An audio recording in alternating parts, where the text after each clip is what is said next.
एक बहुत गरीब किसान था। वह अपनी बेटी के साथ एक छोटी सी झोपड़ी में रहता था। उसके पास खेती करने के लिए इतनी कम जमीन थी कि उसकी फसल को बेचकर उसे बिल्कुल थोड़े से रुपए मिलते थे।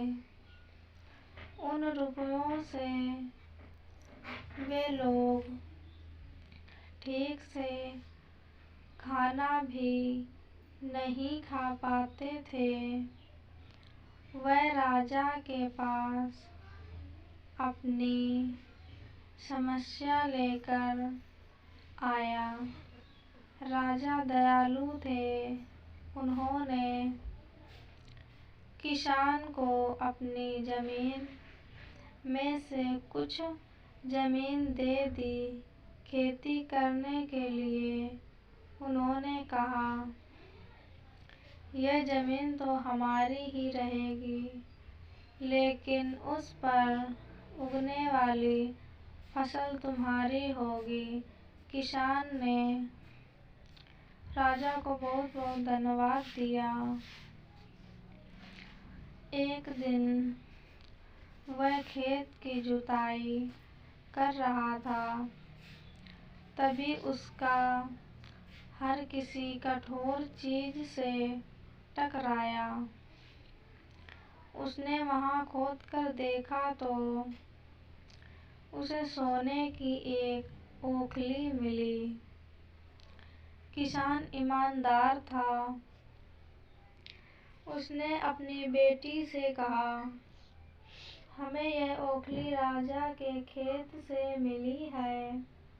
जिसकी जमीन है उसी की यह ओखली भी है, इसलिए हमको इसे राजा को लौटा देना चाहिए। किसान की बेटी बोली, नहीं पिताजी, आप ऐसा मत कीजिए। आपको सिर्फ ओखली मिली है। यदि राजा ने आपसे इसकी सोने की मूसल भी मांगी तो आप क्या करेंगे? आप इस ओखली को अपने ही पास रखिए। लेकिन किसान को यह बात ठीक नहीं लगी। वह बोला, जो चीज हमें मिली ही नहीं, वह मांगने का राजा को कोई अधिकार नहीं है। वह राजा के पास ओखली लेकर पहुंचा, लेकिन दरबार में ठीक वैसा ही हुआ जैसा कि किसान की बेटी ने सोचा था। राजा ने सोचा कि किसान ने लालचवश मूसल अपने पास रख ली है। किसान बेचारा सोने की मूसल कहाँ से लाकर देता।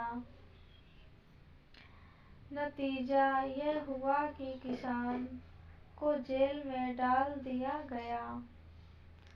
जेल में ना उसे ढंग से खाना मिलता था, ना पानी। किसान को ऐसी गलती की सजा दी गई थी जो उसने की ही नहीं थी। वह खाए पिए बिना निढाल हो गया। लेटे लेटे वह रोता रहता था और कहता था, बेटी की बात मानी होती। को राजा ने दरबार में बुलाया। उससे बातें करने के बाद राजा को पता चल गया कि वह कितनी बुद्धिमान है। किसान की बेटी को राज्य के खजाने का मंत्री बना दिया गया। उन्हें रहने के लिए घर और सभी सुख सुविधाएं दी गईं। किसान और उसकी बेटी सदा सुख से रहे। किसान को थोड़ा कष्ट जरूर झेलना पड़ा, लेकिन अंत में जीत सच्चाई की हुई।